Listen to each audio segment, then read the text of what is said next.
তো বন্ধুরা, আমার পেছনে যে আপেলগুলোর গাছগুলো আপনারা দেখতে পাচ্ছেন, এগুলো সবই কিন্তু আমাদের শ্রদ্ধেয় ম্যাম ডক্টর নীলাঞ্জনা দত্ত এইখানে লাগিয়েছেন। তো এখানে মোট 5টা ভ্যারাইটি আছে।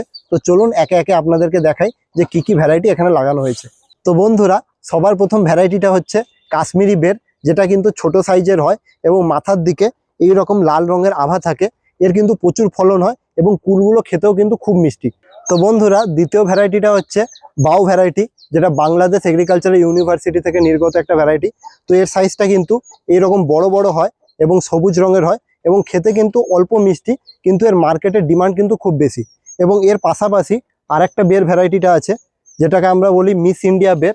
এটা কিন্তু মিডিয়াম সাইজের হয় এবং খেতে কিন্তু খুবই মিষ্টি হয়। এটাও কিন্তু মার্কেটে আমরা কমার্শিয়ালি বিক্রি করতে পারি। তো বন্ধুরা, 4 নম্বর ভ্যারাইটিটা হচ্ছে বল সুন্দরী। তো আমার মাথার ওপরে এই যে আপেল কুলটা ঝুলছে, এটা হচ্ছে বল সুন্দরীর ভ্যারাইটির আপেল কুল। তো এর বৈশিষ্ট্য হচ্ছে আপেল কুলটাকে দেখতে পুরো একটা বলের মতো এবং খেতেও কিন্তু খুব মিষ্টি। তো বন্ধুরা, এটা হচ্ছে সিডলেস বের ভ্যারাইটি, মানে যে আপেল কুলটা আমরা এই গাছ থেকে পাবো তার মধ্যে কিন্তু দানা থাকবে না, যদি দানা থাকেও সেটা কিন্তু খুব ছোট প্রকৃতির হবে।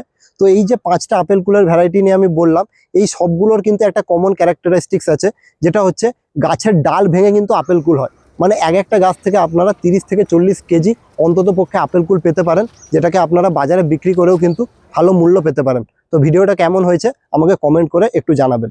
নমস্কার।